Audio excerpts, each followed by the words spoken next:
నమస్కారం అండి. నేను గుంటూరు ఈస్ట్ డిఎస్పీగా ఈ మధ్య ఛార్జ్ తీసుకున్నాను. ఈ మధ్య ఛార్జ్ తీసుకొని 4 రోజులు గుంటూరు ఈస్ట్ సబ్ డివిజన్ పరిధిలో తిరగడం జరిగింది. నేను కనుక్కుంది ఏంటంటే, దీని గురించి ఈ గుంటూరు మా సబ్ డివిజన్ పరిధిలో ఈ గంజాయి కొంచెం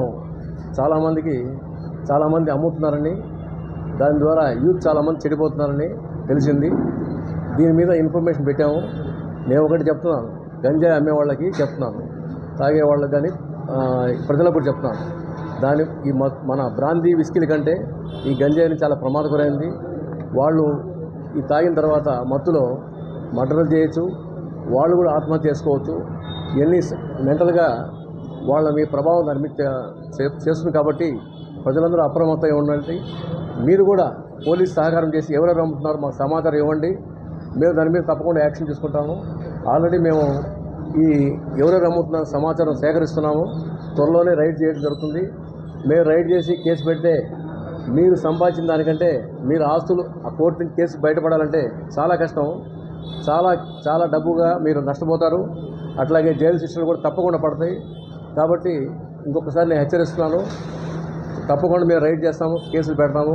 గంజాయి కేసులో ఒకసారి ఇరుక్కున్నానంటే వాడి జీవితం నాశనం అయిపోతుంది. పెళ్ళాం బిడ్డలు వీధిని పడాల్సింది. మీ పెళ్ళాం బిడ్డల్ని వీధిని పడేయాలనుకుంటే మీరు గంజాయి అమ్మండి.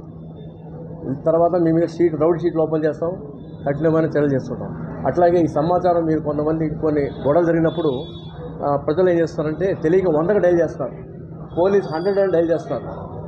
100 డైల్ ఇప్పుడు లేదు. 112 చేయండి, 112 చేయండి. 100 చేస్తే మీకు రిప్లై రాదు. పోలీసులు మాకు రెస్పాన్స్ లేదనుకుంటున్నారు పబ్లిక్. కానీ ఇప్పుడు 2 రాష్ట్రాలు విడిపోయినాక 100 అడిపోయింది. మీకు 112కి ఫోన్ చేయండి, 112 ఫోన్ చేయండి. మీకు దాని ద్వారా మీకు పోలీస్ సహాయం అందుతుంది. అట్లాగే మా సిఐలకు కానీ ఎస్ఐలకు కానీ పబ్లిక్ని జాగ్రత్తగా ఇక్కడ వస్తే మీరు రిపోర్ట్ ఇవ్వడానికి వస్తే మీకు వైట్ పేపర్ కూడా మేమే ఇస్తాము. మీరు రిపోర్ట్ రాసుకొచ్చినా పర్లేదు. మీరు రాసుకొని రాలేకపోతే మా కానిస్టేబుల్ మీరు రిపోర్ట్ రాసి మీకు న్యాయం చేస్తారు. మీకు ఫస్ట్ మీరు పోలీస్ స్టేషన్కి వచ్చి రిపోర్ట్ తీసుకోండి. అక్కడ న్యాయం జరగకపోతే సీఏ గారిని కలవండి. సీఏ గారి దగ్గర కూడా మీ న్యాయం జరగకపోతే డిఎస్పీ ఆఫీస్ని అడగండి. మీకు తప్పకుండా న్యాయం జరుగుతుంది. ప్రతి ప్రజలకు, సామాన్య ప్రజలకు అందరికీ కూడా నేను అందుబాటులో ఉంటాను. మీకు చట్టపరమైన సహాయం చేస్తాను.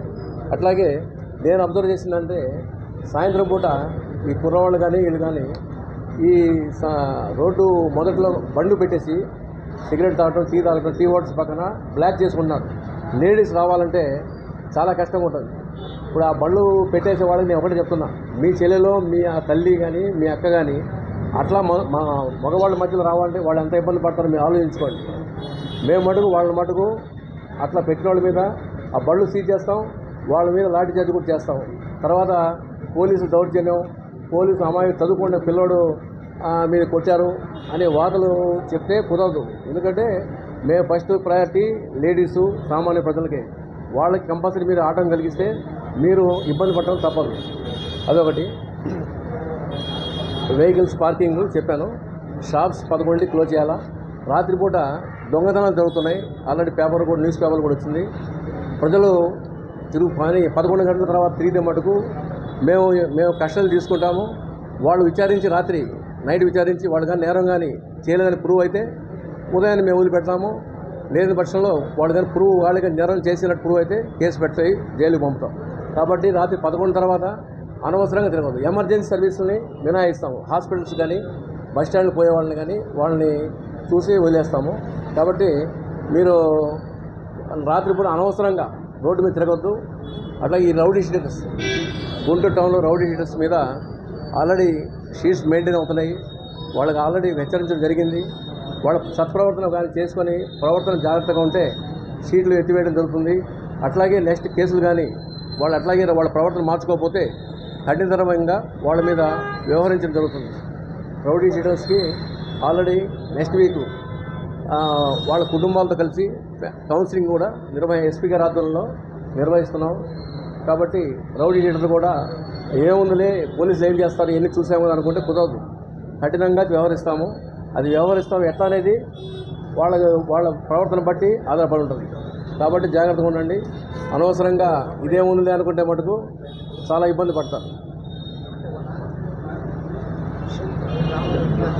వేరే పాయింట్స్